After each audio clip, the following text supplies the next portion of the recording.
La victoire for the New Jersey Devils as they went into Montreal and came away with a 5-2 victory on the night of Frozen Frenzy. Jack Hughes continues his great point production to open up the season, and he has to be the front runner to win the Hart, right? And Tyler Toffoli, in his 5th career game as a Devil, he got a hat trick, and it seems like the power play has a lot of good momentum going its way. We have a lot to break down in today's episode of Locked On Devils. Buckle up, everybody. You're Locked On Devils, your daily podcast on the New Jersey Devils. Part of the Locked On Podcast Network, your team every day. Hi, this is Bryce Salvador, and you're Locked On Devils with Trey Matthews. Scores! Oh, Stevens stepped up, nailed it. Brodor's got the puck. What a shot. The Devils win the Stanley Cup. Alrighty now, what is up, New Jersey? Welcome back to the Locked On Devils podcast here on Locked On Network. I'm your host, college hockey play-by-play announcer, Devils writer for Pucks and Pitchforks, and also part-time credentialed media member, Trey Matthews. What a showing for the New Jersey Devils in their 5-2 victory over the Montreal Canadiens. So in his 5th career game as a Devil, Tyler Toffoli already has a hat trick under his belt, and Jack Hughes continues his fantastic point production to open up the season. And Travis Green, or as I like to call it, the greenhouse effect, has taken full swing because it was another great outing for the Devils on the man advantage. So in this post-game recap episode, in segment 1, I'll share some of my main takeaways from the game, what I noticed while watching it. And then in the second segment, I'll highlight some players that caught my eye. And then in the third and final segment, like I do with every post-game recap, I will compare the stats and give the Devils a letter grade. So going into this matchup, I made a few predictions in the previous episode. Now, if you missed that particular episode, here are my thoughts going into the game against the Canadiens. I said, 1, special teams would be a huge factor for the Devils. Then I said my player to look out for was Timo Meier. And then my third and final thought going into the game is that I wanted to see the Devils dominate from start to finish, but I mainly wanted to see the Devils give whoever was in net a hard time in between the pipes. So I was predicting for it to be Sam Montembeault, but it ended up being Caden Primo in net for the Canadiens. So I said, I don't care, hound him, pepper him, give him hell in between the pipes, because I felt as though the sense of urgency has been lacking at times to open up the season for the Devils. So let's talk about the special teams for New Jersey, because once again, they had a lot of positive momentum going their way. I touched on it a couple episodes ago, thanks to Sam Kassan, who is a team reporter for the Devils. Now, the Devils have been performing really well on the power play, and they are one of the top-notch teams in the NHL in that category. But while the numbers are relatively high, Sam mentioned that it was very early in the season because going into this game, the Devils led the NHL with 9 man advantages scored and have the second-ranked power play in the NHL with a 42.9% success rate behind only Detroit, who had 46.2% at the time. New Jersey has connected on 9 of its 21 opportunities going into the matchup against the Canadiens. Sam added to that by saying that the obvious caveat is that it's still very early, just 4 games into the season, and the Devils will likely not maintain a 40+% clip. Edmonton led the NHL last year at 32.4%, and no other team topped 26%. But it's hard to ignore how fluid and effective the team looks on the man advantage through the opening 4 contests. And the same can be said in contest number 5, because the Devils were 2 for 4 in their power play opportunities. However, there's an asterisk next to it because Alexander Holtz, while he wasn't credited with a power play goal, it was very close to being one. But I'll talk about that in the second segment. But nonetheless, the Devils had a golden opportunity against the Canadiens, because did you know that going into this game, the Canadiens were leading the entire NHL in penalties? So if the Devils are able to draw a few penalties here and there, and their power play has some good momentum going their way, that's a recipe for success for the Devils, and that's what I was anticipating. And lo and behold, it came into fruition. Now, Lindy Ruff said something quite interesting post-game. He said, got to make hay when the sun is shining, when he was talking in regards to the Devils' power play. Now, I don't know if Lindy grew up on a barn or not, but he is right. Once again, since the Canadiens were leading the NHL in penalties, that's a good opportunity to try to bait them, send them to the box, and that way the Devils can have an effective power play. Because at times, especially in period 2, when I saw the Devils on the power play, they just looked more fluent. They looked more efficient. They looked like they had more sense of urgency. In fact, if I would argue and say that their power play looked better than their 5-on-5 at some points, because I just saw a pep in the step for the Devils when they were on the man advantage. So that was something I highlighted in period number 2. So I'm glad to see that Travis Green and his greenhouse effect is taking full swing. So once again, I knew special teams would play a big factor for the Devils going into this matchup. Now, my player to look out for was Timo Meier, and I'll talk more about him in the second segment, but he got the primary assist on Alexander Holtz's goal because he was being a bully in front of the net, and he was batting the puck on down, and he just nudged it over to Holtz, and Holtz finished on a sweet goal. And he was also very aggressive. So I said that Meier needs to maintain its consistency going forward. He still does not have a goal this season, but back-to-back games in which he's able to rack up a point, that's exactly what we need from Timo. Just keep racking up those points in some way, shape, or form. And I project that it's going to be in the assist category. So Meier being a bully, being aggressive, trying to keep offensive attacks alive for the Devils, playing in front of net, that's the Timo Meier I know. And I saw it in this game against the Canadiens. And then I said, hound the goalie. Give him hell in between the pipes. I was a little surprised that Caden Primo got the nod for the Canadiens. Once again, I thought it would be Sam Montembeault. Now, the Devils didn't exactly dominate from start to finish. In fact, going into this matchup, the Devils and Washington Capitals were the only two teams in the NHL to allow their opponent to score the first goal of the game in every single matchup up to this point. And unfortunately, that streak continued because the Canadiens struck first. What I saw from my perspective is that Pizzetta was sort of harassing Arakawa, got him out of the play, and as a result, the Canadiens were able to collapse the defense for the Devils a little bit, and it resulted in Barron getting his second goal of the season. So it was 1-0 Montreal, and the Devils didn't really look all that sharp to begin the game. They had some good looks here and there, but you knew that they could play just a little bit better. But the one thing I could say for the Devils is that at least they're improving. Now, there was some controversy shortly after the Barron goal, because the one thing that I will give the Devils credit for, and I saw this in the matchup against the Islanders, they know how to respond quickly. So they go down 1-0 early, but instead of waiting until the second period or the third period to try to get back into the game and tie it, they did so just a few minutes later, thanks to Nico Hischier, until it was waved off for goalie interference. So what had happened was that he and Kovacevic were wrestling for the puck in front of Primo. Hischier's running out of room. He knocks the puck, and it finds the back of the net. Unfortunately, Hischier's skate and stick got in underneath the paddle of Primo, and then Martin St. Louis, he used a smart challenge to look back at the play, and as a result, the referees had to wave off the goal for goalie interference. Now, Bryce Salvador said during the intermission that that was a play that could have gone either way, but in my opinion, I think it should have gone the way of no goalie interference, because once again, what was Nico supposed to do? He ran out of room. Now, some Montreal personnel are saying that Hischier pushed Kovacevic into the net as well, and as a result, that's why Hischier's skate and stick got underneath the paddle of Primo. But in my opinion, they're just fighting for the puck. Hischier just ran out of room. There was really nowhere else for him to go. So that's my 2-cent thought. I know that technically, I guess that is goalie interference. And like Bryce Salvador said, it's 50-50. It's on the fence. But if I had to look at it, if I had to make the assessment, I just say that Hischier ran out of room and there was nowhere for him to go. But nonetheless, Hischier was able to get his first goal of the season a little later on in the game. And we'll talk more about that in the second segment. But Alexander Holtz got his first goal of the season.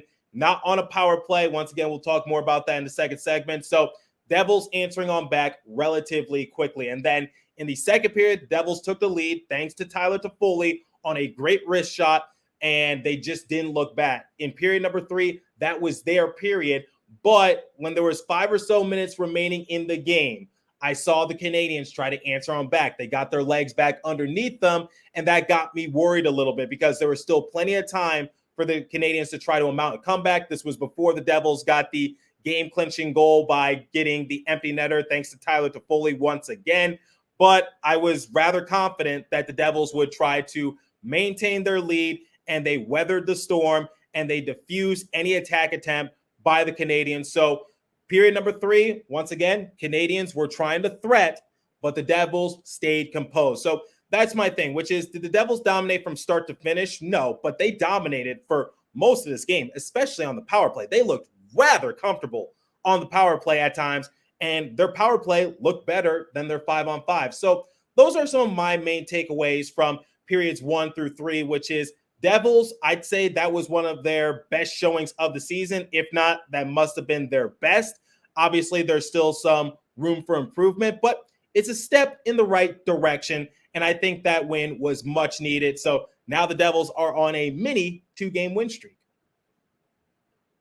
Okay, let's highlight some players that caught my eye for the Devils. So first honorable mention, Timo Meier. Now, I talked about this in segment 1. Going into this matchup, Timo Meier was my player to look out for, and he didn't disappoint. Yes, he walked away with only a point, but I think his presence was definitely felt in this game because he was playing rather aggressively. So I mentioned in segment 1 that Timo Meier was being a bully in front of the net. He was keeping offensive possessions alive. So case in point was on Alexander Holtz's goal because he was in front of Primo. He saw the puck off the stick of Dougie Hamilton. He bats it on down. He nudges over to Holtz, and Holtz is able to finish. So that's the Timo Meier that I like to see play for the Devils, which is the Timo Meier that's aggressive, the Timo Meier that's not afraid, and the Timo Meier that basically knows that he could take the lunch money of anyone because no one's going to bully him in front of the net with his size. And then something else that I saw, and he wasn't credited with an assist on this, but on Tyler Toffoli's first goal of the game in period 2,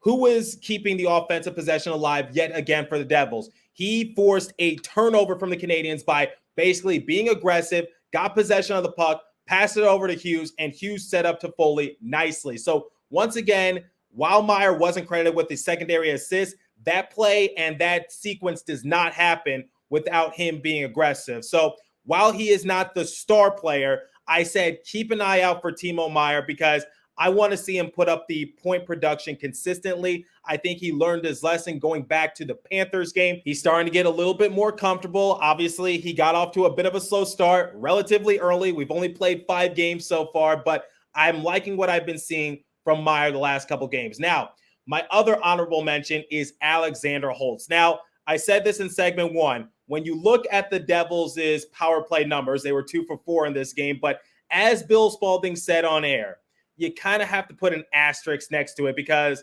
Holtz should have been credited with a power play goal, but what had happened was that Kovacevic was in the penalty box, and then the time expired, and he was checking back into the game. He stepped onto the rink, so technically the Canadiens were back at full strength, but he was not involved in the play. And what happened, since the NBA season is back, I feel as though this comparison is appropriate. Holtz essentially got a buzzer beater on the power play, but unfortunately he was a tad bit late, and Bill Spalding said it right away. That was not going to be a power play goal. It was going to be an even strength goal, but worth mentioning that Kovacevic was far away from the play. He was checking right back into the game, stepped onto the rink. So it was just like a weird circumstance for the Devils, and but it goes to show you that their power play is still very effective because that was a power play unit out there for the Devils, and it just so happened to come at even strength, but take it as you would. But Alexander Holtz, he deserves some recognition. He gets his first goal of the season, so congratulations to Holtz. He has a lot to prove. He has a lot to showcase. He is not out of the woods by any stretch of the imagination, but this is a good first step. But I just want to say Holtz did score the first goal of the season last year, so I'm not going to sit here and celebrate. Similar to Timo Meier, let's see if he can do that consistently. And then another player I want to highlight, and I talked a lot about him in the previous episode, and that is the starting goalie, Vitek Vanacek.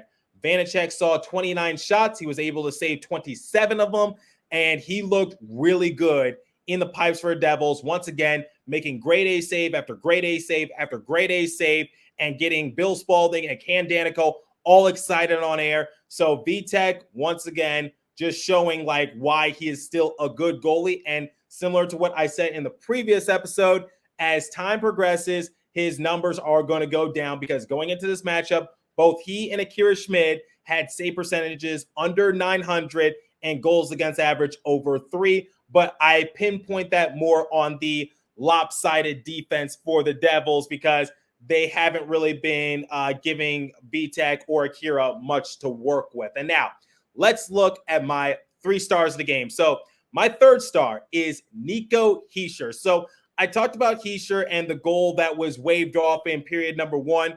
But the one thing I want to highlight is that despite having dealt with an injury just a few days ago at the hands of Ryan Pulock, I saw Hischier still maintain his aggression. He was still getting a little bit of the bumps and bruises early on in the game because I guess teams are going to be gunning for the Devils as captain. But despite all that, Hischier still kept his head down. He played aggressively to match it. And I believe this was touched on in the broadcast, but you could just tell that Hischier was gunning for some sort of point because he needed just a momentum shift. He needed a confidence booster. I think Ken Danico was the one to acknowledge it on air, but you could just tell a mile away that Nico Hischier was going to walk away with something. And he played with a chip on his shoulder. And that shows tremendous leadership from Nico. And if you work hard, sometimes you'll be rewarded. So later on in the game, Nico Hischier was able to score. He scored the first goal in period 3 to put the Devils up 3-1. Great setup from Hughes once again. Wide open, power play, just poetry in motion. Love the dynamic for the Devils on the man advantage. So Nico Hischier was rewarded with his first goal of the season. I want to see more of that from our captain. 2nd star of the game, Jack the Truth Hughes. After 5 games, Hughes now has 14 points. And courtesy of the Devils PR team, here's some interesting facts. So entering the contest, Hughes' 10 points were the most after 4 games played from the start of the season for franchise history, and 10 points were the most after 5 games played from the start of the season. Hughes finished the night with a career-high 4 assists. He also tied his career-high 4 points in a game, which he last entered on October 20th, 2023. Wow, so long ago. And it was against the Islanders, in which he had 2 goals and 2 assists. He is off to a fantastic start once again. Even the NHL is starting to pick up on it because according to the NHL PR, Hughes became the first player in franchise history with 9 assists in 5 games played from the start of the season. Hughes collected his 127th career assist and surpassed Brendan Shanahan for the 4th most by a player aged 22 or younger in franchise history. Shanahan had 126. So Hughes just continues to dominate from the start of the season, and 14 points in 5 games. If he wasn't already, I think Hughes has to be the front runner for the Hart, right? Hopefully he can maintain this going forward because this is incredible. This is special that from what we're seeing from Hughes. And once again, this game was no exception. I'm running out of ways to describe what Hughes is capable of doing because at this point, if he doesn't get a point in a game, I'm rather surprised. But 14 points in 5 games. That is impressive. And I'm sure on the Montreal broadcast, they were saying, c'est le garçon en feu. He is the boy on fire. I don't know if they actually said that or not. I just wanted to showcase my French yet again. Now, let's talk about Tyler Toffoli getting a hat trick for the Devils. So Toffoli earned goals in consecutive games after the veteran forward provided the Devils with a 2-1 lead in the second period. Toffoli has recorded a point in 4 of the 5 games so far. Toffoli finished the night with 3 goals, so a hat trick, 1 power play goal, which marked his first multi-goal game in a Devils uniform. It also marked Toffoli's 5th career hat trick. The last time Toffoli earned a hat trick was on January 20th, 2021 at Vancouver when he was a member of the Montreal Canadiens, ironically. So Toffoli, he should have more points, quite honestly, because I talked about a few episodes ago that the numbers show that Toffoli is actually creating good looks for himself and others. It just hasn't amounted to more points on the stat sheet. So Toffoli's off to a fantastic start like many of his other teammates. And it seems like he and Jack Hughes they're the same brain. They They have great chemistry with one another. We saw in the preseason. It's leaking over into this season. Jesper Bratt also found himself in the stat sheet as well. So got to give credit where credit is due. Bratt got the secondary assist on Hischier's goal. So he continues to get off to a pretty decent start to the season. Same with Dougie Hamilton. Hamilton got the secondary assist on Alexander Holtz's goal, like I alluded to. But it seems like the star players have great chemistry with one another, and I love to see that. Now, we just got to wait for the entire team to get that same chemistry, and the Devils will be an unstoppable force when the year progresses. So that was one of the main talking points after the Devils had lost their game against the Panthers, which was it didn't seem like there was consistent enough chemistry. But what did Lindy Ruff do? He broke up some of these star players and put them on different lines, and it seems like everyone is starting to thrive a little bit more, and the Devils are getting better game by game. So don't want to jump the gun on anything, but congratulations to Tyler Toffoli picking up his first hat trick in a Devil sweater and his first hat trick in over a year. And was anyone else a little nervous when the Devils had an empty netter opportunity and Toffoli missed it a couple of times? I'm just like, oh, he's going to choke. He's not going to get the hat trick, but he got it. He got it just in the nick of time. So I'm going to compare the stats and give the Devils a letter grade momentarily. But before we continue, I'm sure you guys want to see this wagon up close and personal because the Devils right now have a lot of momentum going their way. So let me tell you guys about Game Time. So last minute ticket deals, flash deals, zone deals, easy to find and buy tickets for every kind of event in the area. Views from all seats in the venue, lowest price guaranteed, event cancellation protection, job loss protection, etc. Game Time has deals on tickets right up to the start of the event and even an hour after it starts. It's the place to find last-minute seats. Love Game Time. I've used it a couple times to purchase cheap tickets and also sell tickets if I can't make it to an event. So I highly recommend it.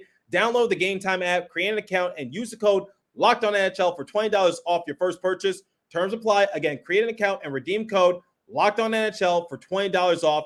Download Game Time today. Last minute tickets, lowest price guaranteed.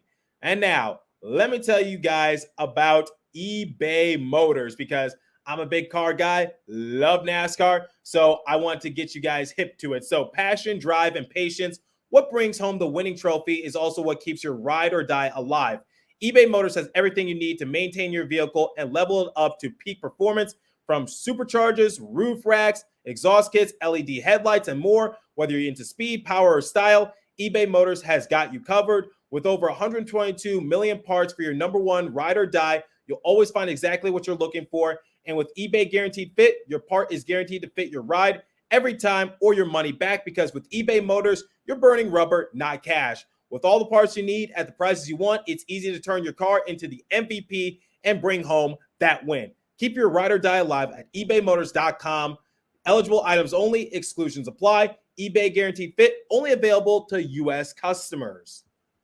Okay, so like I do with every post-game recap, let's compare the stats and give the Devils a letter grade, shall we? So shots on goal differential, 34-29 in favor of the Devils. I feel as though the Devils could have tightened up defense at times, especially in period number 3, because the Canadiens were threatening at certain parts of the game. But I'm glad that the Devils were able to get their shots on goal tally a little high. Then face-off percentage, the Devils absolutely thrashed the Canadiens in this category, and I'm glad that Nico Hischier helped me with my bet. So I said I had the over on Hischier for face-off wins at 10.5, and Hischier was able to do so.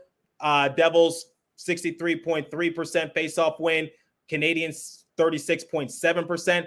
Power play, Canadiens were 1 for 4. They got a power play goal late in period 3, but the Canadiens could not stay out of the penalty box even if you paid them. Devils 2 for 4 on their power play with the asterisk because Holtz should have been given a power play goal, but the rules are the rules. Kovacevic just checked into the game, but he was not involved in the play. Hits 17-14 in favor of the Devils. Blocks 20-12 in favor of the Canadiens. Okay, so if I had to give this game a letter grade, I would give this actually a solid B because the Devils have shown tremendous improvement. Their power play has a lot of momentum going their way, and I think this is a good sign for the Devils moving forward. And once again, They didn't exactly dominate from start to finish, but they dominated for most of the game. Wasn't perfect. There were a few hiccups along the way. I mentioned it in the first segment, but I think this is definitely one of the Devils' better outings to begin the season. And let's see if they can continue to build on it just a little bit more, especially since it was a team that wasn't really all that good, with all due respect. So we'll see what happens. But a victory for the Devils, and they have now won 2 straight. So let me know what you guys think in the comment section if you're watching on YouTube. What did you think of this overall outing? What did you think of the Toffoli hat trick? What do you think about Jack Hughes? Are you placing your bets for Jack Hughes to possibly win the Hart? Well, we're only 5 games in, so don't want to jump the gun on anything, and we're probably going to talk about this subject a lot more as it progresses. But nonetheless, if you're listening on a podcast streaming service, hit me up on my personal X Page app at TreyMatt4 or the show's X Page app at Locked On Devils. As for today's episode, that's all the time I have for you, so continue to stay safe. Have a wonderful day, New Jersey. Go Devils. I'll catch you guys in the next episode. Thanks for listening once again.